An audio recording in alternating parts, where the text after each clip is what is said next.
Saudara, Israel terus meluncurkan serangan ke Lebanon Selatan di tengah memanasnya perang antara Amerika Serikat dengan Iran.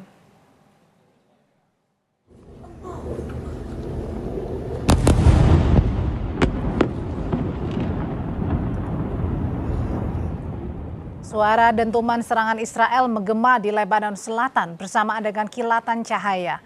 Serangan diluncurkan Israel menggunakan peluru fosfor. Sebelumnya Israel juga menggempur Lebanon Selatan dalam serangan artileri dan udara.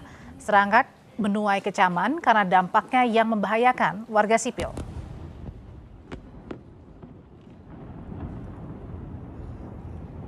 Iran memamerkan rampasan perang mereka melalui rekaman yang menunjukkan puing-puing pesawat tak berawak Amerika dan Israel serta bagian dari jet tempur AS yang ditembak jatuh selama perang.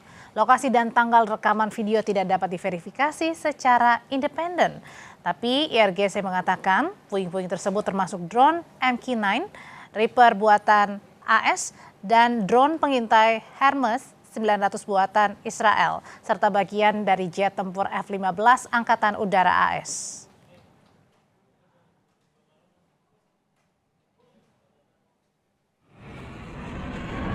Iran menyerukan Amerika Serikat untuk mengakui kekalahan strategis setelah Presiden Donald Trump mengatakan akan segera mendeklarasikan Selat Hormuz sebagai wilayah Amerika Serikat. Deklarasi ini disebut Trump akan dilakukan setelah mengalahkan Iran.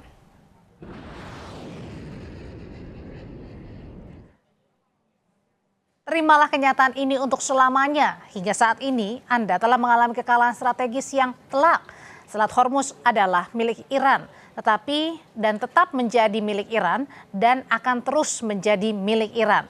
Selat ini hanya akan ditutup dan dibuka di bawah kendali Iran, dan selama Anda tidak menerima kenyataan kekalahan serta menghentikan hayalan muluk Anda, Iran akan terus memberlakukan blokade tersebut.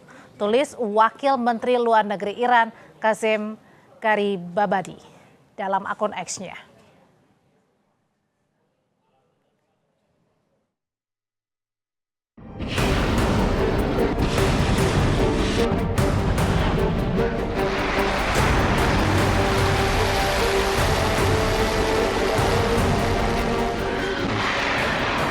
Presiden Amerika Serikat Donald Trump kembali melontarkan klaimnya terkait pertempurannya dengan Iran. Kali ini Trump mengklaim akan mengalahkan Iran secara telak dan menjadikan Selat Hormuz sebagai wilayah Amerika Serikat. Sebelumnya Donald Trump juga menyampaikan klaim soal militer Amerika Serikat yang kini memegang kendali penuh atas Selat Hormuz yang merupakan jalur logistik minyak paling vital di dunia. And after we finish defeating Iran, which is being very badly defeated, pretty soon I'll be declaring the Hormuz Strait a territory of the United States.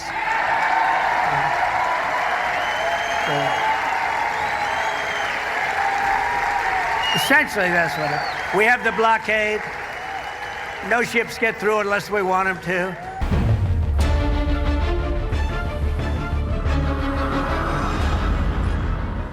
Soal klaim kendali penuh Trump terhadap Selat Hormuz, Iran membantahnya dan menegaskan Selat Hormuz akan tetap menjadi milik Iran. Iran juga memproklamirkan perubahan strategi militer melawan Amerika Serikat dari doktrin defensif menjadi doktrin ofensif. Korps Garda Revolusi Islam Iran menegaskan pasukan Iran bersiap menggelar operasi militer di luar perbatasan negara. Kesiapan dirancang agar militer Iran sanggup menerobos dan membawa pertempuran langsung ke dalam wilayah musuh saat perintah dikeluarkan.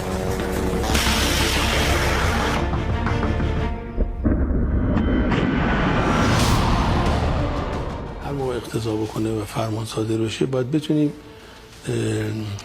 عملیات رو به خاک دشمن بکشیم، به سرزمین‌های دشمن بکشیم و دور از سرزمین خودمون بتونیم عملیات انجام بدیم. اینا ویژگی‌های دکترین تهاجمیه که باید احراز بشه. یعنی الان سپاه مکلف شده که این آمادگی رو کسب کنه. بعد این توانمندی رو تو خودش ایجاد کنه که بتونه این کار رو باید در موقع مقتضی انجام بده.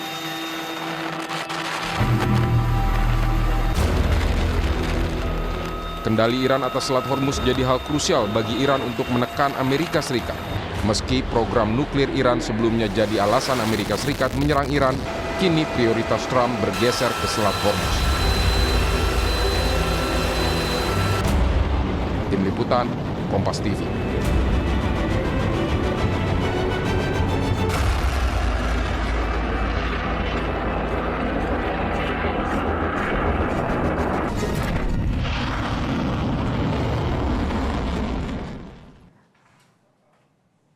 Timur Tengah memanas di tengah perang antara Amerika Serikat dan Iran saling klaim soal kemenangan dan kekuatan. Kini Iran justru mengubah strategi perang dan berencana akan memperluas wilayah operasi perangnya.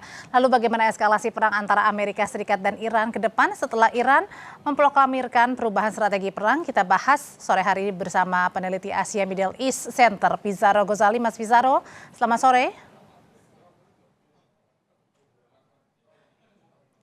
Ya, dan hadir juga pakar geopolitik dan keamanan nasional, Wibawanto Nugroho Widodo. Mas Wibawanto, Mas Pizarro, selamat sore. Ya, sambil saya perbaiki komunikasi, mungkin masih belum terdengar. Kali ini kita akan membahas tadi bagaimana Iran yang memproklamirkan perubahan strategi perang saat ini, dan Iran justru meminta Amerika Serikat untuk mengakui kekalahan karena tadi ditekankan oleh Iran bahwa Selat Hormuz adalah milik Iran. Kita bahas sore hari ini bersama peneliti Asia Middle East Asia Center, Pizarro Ghazali. Mas Pizarro, selamat sore. Selamat sore, Mbak. Hadir juga pakar geopolitik dan keamanan nasional, Wibawanto Nugroho Widodo. Mas Wibawanto, selamat sore. Selamat sore. Mas, saya mau ke Mas Pizarro dulu. Mas Pizarro, kalau di awal Trump ini klaim Iran kalah, tapi sebaliknya sekarang Iran minta AS yang mengakui kekalahan. Kenapa ini? Ya, pertama kalau kita lihat ya bahwa Iran semakin lama sekarang sudah menetapkan standar Hormuz itu lebih keras daripada sebelumnya ya.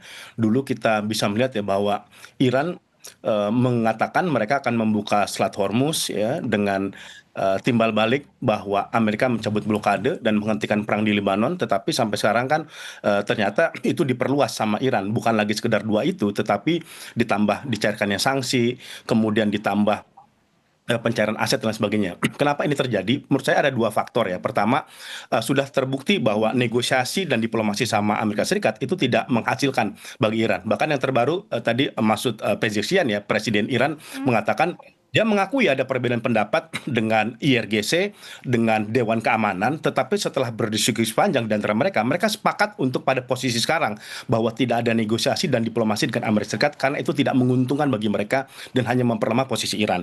Yang kedua, Iran mungkin mengidentifikasi bahwa ada potensi serangan gabungan kembali antara Amerika Serikat dengan Israel ya untuk kembali melakukan serangan kepada Iran, kepada fasilitas nuklirnya. Ini mungkin yang dibaca oleh kemudian intelijen Iran bahwa tampaknya mereka sekarang mengubah strategi perang, yang mengubah bagaimana cara perang ini berlangsung. Dan ini tidak lepas kalau kita lihat juga, kita lihat ada komposisi ulang ya, bagaimana penunjukan pejabat-pejabat keamanan di Iran sekarang. Misalkan ya, itu Muhsin Rezai sekarang naik ya, itu kan komandan senior IRGC, bisa dibilang itu nggak begitu muncul selama ini, tapi karena dia dekat dengan Mujtaba Khomeini, dan dia punya pengalaman perang Iran-Irak, sekarang posisi dia itu di bawah Mujtaba Khomeini langsung itu.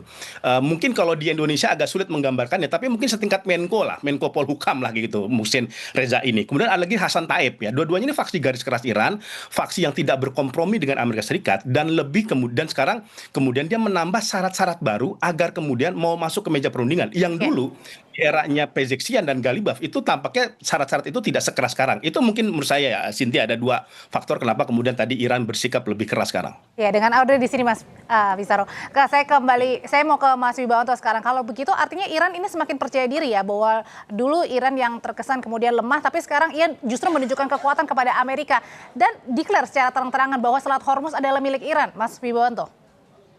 Ya, jadi semuanya udah bisa terprediksi dari awal, dari doktrin perang masing-masing negara ya. Jadi yang pertama itu sekarang terjadi, kita baca, itu Iran itu sedang berusaha untuk mengubah definisi kemenangan ya. Jadi tidak realistis untuk Iran itu mengalahkan superioritas militer Amerika Serikat. Jadi strateginya itu adalah membuat Amerika sekarang tidak mampu mencapai tujuan politiknya dengan biaya sangat mahal gitu, yang tidak bisa diterima oleh Amerika. Yang kedua, ada perubahan strategi dari Iran, yaitu yang tadinya itu survival menjadi tekanan strategis ya. Jadi Iran itu bergerak dari sekedar bertahan, sekarang menciptakan yang namanya biaya tingkat tinggi, ya biaya strategis bagi Amerika, baik secara politik, ekonomi, dan juga psikologis.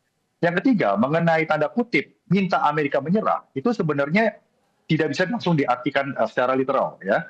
Tetapi lebih kepada peperangan narasi oleh Iran, ya, bahwa Iranlah yang mencari, bukan Iran yang mencari jalan keluar, tetapi Amerika yang harus mempertimbangkan exit strategi, karena diplomasi itu merupakan exit strategi dari operasi militer. Jadi sekarang harus Amerika yang mencari exit strategi. Bahkan saat ini menyatakan Hormuz adalah ditutup, ya, sampai Amerika menerima kekalahan dan tanda kutip itu. Sementara Washington meningkatkan tekanan ekonomi. Yang berikutnya, Hormuz itu sekarang menjadi strategic weapon Iran yang utama, ya. Jadi Iran menggunakan posisi geografisnya untuk mengubah Selat Hormuz menjadi choke point ekonomi, bukan hanya choke point geografis laut, ya. Gangguan terhadap pelayaran dan energi menciptakan tekanan yang jauh melampaui medan perang Iran. Bagi Amerika sebagai superpower itu cukup berat. Yang kelima adalah Iran itu menyerang political will, bukan militer Amerika. Jadi Amerika tetap mempunyai superioritas militer, tetapi superioritas militer itu bukan berarti kemenangan politik, ya. Jadi pertanyaan adalah apakah Amerika, bukan lagi apakah Amerika bisa memenangkan perang, tetapi apakah Amerika masih bisa mencapai sasaran politiknya dengan biaya yang cukup tinggi. Nah, strategi Iran kalau kita simpulkan tetap meningkatkan eskalasi, ya, memberikan ancaman pelebaran geografis, menciptakan biaya bagi Amerika dan Israel, mendapatkan keuntungan dan kembali ke negosiasi. Itu poinnya tuh. Iran ingin mengubah battlefield ini, keuntungan battlefield ini menjadi bargaining power, Mbak. Nah, Amerika di sisi yang lain juga melakukan tekanan strategis. Jadi ini adalah perang daya tahan. Ya, jadi tidak tepat kalau dikatakan bahwa Iran sudah menang, juga tidak tepat. Tapi yang jelas, Iran berhasil mencegah Amerika memperoleh kemenangan dalam waktu cepat. Ya, sehingga mereka berusaha sekarang ini terus mengubah yang namanya kondisi perang saat ini, tekanan-tekanan saat ini menjadi bargaining contest untuk kembali nanti bernegosiasi jika kondisi itu oleh Iran dianggap sudah menguntungkan. Nah, resiko terbesar ini adalah namanya jebakan eskalasi. Karena mundur itu bagi kedua belah pihak adalah sesuatu yang memalukan dan kalah, itu poinnya. Kalau gitu pertanyaan berikutnya, Mas Bizarro, dengan Iran yang mengubah taktik strategi sekarang untuk kembali bargaining kepada Amerika Serikat, pertanyaannya emang mau Amerika, dalam hal ini Trump, mengakui kekalahan? Ya, menurut saya Mbak Audrey, ya, kalau kita lihat ya memang sekarang negosiasi dan diplomasi di antara mereka berjalan deadlock, ya, atau berjalan buntu gitu ya. Tetapi kalau kita lihat Iran tidak memiliki hambatan waktu, ya. Dia tidak terjebak terhadap pemilu, dia tidak terjebak terhadap konflik internal politik, ya. Tetapi ini sekarang memang bolanya dari tangan Amerika Serikat. Kalau kita lihat sekarang misalkan ada terjadi pergeseran, shifting, ya, di antara Partai Republik misalkan yang tadinya mereka sangat mendukung perang melawan Iran, tetapi karena perang ini berlarut dan kemudian ini berdampak terhadap kredibilitas Donald Trump dan juga Partai Republik, ada upaya memang untuk membuat Donald Trump berpikir lebih realistis atau mencari solusi alih-alih ketimbang sanksi ekonomi, blokade militer ataupun invasi, mencari jalan win-win solution terhadap Iran. Tetapi problematikanya Iran yang sekarang, Mbak Audrey, itu beda dengan Iran sebelum 28 Februari. Berbeda dengan Iran kepada tahun lalu. Iran membaca betul, ya, bahwa sekarang posisi mereka tuh di atas angin. Mereka juga moral mereka pun juga sedang sangat confidence, ya. Yang terbaru misalkan Iran kan mempertontonkan beberapa peralatan-peralatan militer Amerika Serikat yang runtuh, yang hancur, yang kemudian berhasil. Itu karena dipengaruhi oleh kekuatan internal atau ada yang membantu negara-negara lain juga sehingga membuat Iran semakin pede? Saya kira itu kombinasi antara keduanya, ya. Pertama, bagaimana kekuatan militer Iran sekarang memang diperkuat. Contohnya, ya, misalkan, ya, bagaimana misalkan Iran itu yang tadinya diprediksi oleh Israel setelah serangan Juni 2025 dan juga Februari 2026 itu akan kemudian mengalami kelemahan pada tingkat produksi militer dia. Tetapi yang terjadi kan berbeda sekarang. Justru Iran mengatakan dia tidak menghadapi kekurangan amunisi secara signifikan. Bahkan yang terbaru kan IRGC mengatakan dia bisa memproduksi 100 sampai 300 drone per bulan, yang artinya itu kapasitasnya berarti sama sebelum perang, itu sama masih pada tahun 2025. Artinya itu pertama, dia memang ada peningkatan kapasitas militer di dalamnya. Karena kalau kita lihat sekarang bagaimana pengocokan ulang pejabat keamanan Iran, itu sebagai indikasi bahwa Iran tuh tampaknya siap perang panjang. Bahkan kan dia mengklaim juga mereka bahkan siap sampai perang sampai pemilu 2029 gitu, atau sampai tahun 2029. Itu yang pertama. Kedua, memang tidak dipungkiri itu pasti ada juga juga pasokan dari Rusia, pasokan dari Cina, baik secara militer maupun secara ekonomi. Yang terbaru misalkan ya, Iran itu berniat untuk gabung sebagai anggota New Development Bank. Artinya walaupun ada blokade ekonomi dari Amerika Serikat, ada sandaran-sandaran alternatif ekonomi yang lain yang bisa dipakai Iran untuk membuat dia tadi ya, walaupun tadi banyak dia harus diakui gempuran Amerika Serikat begitu kuat, tapi dia masih survive sampai sekarang. Nah, menurut saya itu kombinasi di antara keduanya. Mas Wibawanto, kalau Hormuz ini jadi poin krusial bagi AS dan juga Iran, kalau pertanyaannya kalau sekarang ini sebenarnya pengelolaan Hormuz saat ini seperti apa sih? Apa benar di bawah kendali sepenuhnya AS atau masih di Iran? Tidak seperti keadaan normal sebelum Februari 28, di mana Hormuz itu pengelolaannya harus merespon, merujuk kepada UNCLOS, ya, karena kondisi perang menjadi kondisi tidak biasa, menjadi sandera sekarang Hormuz ini. Nah, makanya sekarang ini dari Teheran itu berusaha membawa isu perang ini, termasuk Hormuz di militerisasi, di weaponisasi itu bahasanya itu, ya. Jadi tuntutan-tuntutan mereka itu harus dipenuhi, ya, menghentikan tekanan militer kepada Iran, mengurangi sanksi, melepaskan aset, dan menyelesaikan isu Hormuz. Itu dengan menyandra Hormuz. Ya, itu poin satu. Poin kedua, Washington juga melakukan coercion. Tetap aja blokade, tetap sanksi, tetap tekanan ekonomi, tetap ancaman eskalasi. Jadi ini adalah perang endurance dan ekonomi coercion. Tekanan ekonomi dan endurance. Jadi perang ini akhirnya tidak lagi mengenai siapa yang menghancurkan lebih banyak, Mbak. Tetapi siapa yang mampu bertahan, itu poinnya. Ya, dan menciptakan biaya yang lebih besar dan memaksa pihak lain untuk bernegosiasi. Jadi yang paling kuat bertahan, yang paling besar menimbulkan ongkos ekonomi, ya, dan yang paling bisa mendorong pihak lawan untuk segera bernegosiasi, itu bisa dikatakan relatif mencapai sasaran strategisnya saat ini. Nah, di mana sekarang keterlibatan great power itu juga mencurigakan gitu, bahwa great power itu tetap pasti akan terlibat di dalam pertempuran yang terjadi di dalam suatu regional security complex. Nah, jadi sekarang baik Teheran dan Washington itu mereka sedang berlomba untuk tahan, berlomba untuk imposing, memaksakan biaya ekonomi kepada masing-masing dan memaksakan siapa yang lebih cepat untuk minta bernegosiasi. Itu poinnya, Mbak. Dan rasanya keduanya ini tidak mau duluan untuk mengakui kekalahan ya. Karena tadi sama-sama mau bertahan untuk menang begitu ya. Kalau gitu semuanya ada risiko. Semuanya ada risiko. Oke, terima kasih peneliti Asia Middle East Center Mas Bizarro Ghazali dan pakar geopolitik dan keamanan nasional Mas Wibawanto Nugroho Widodo. Selamat sore Bapak-bapak.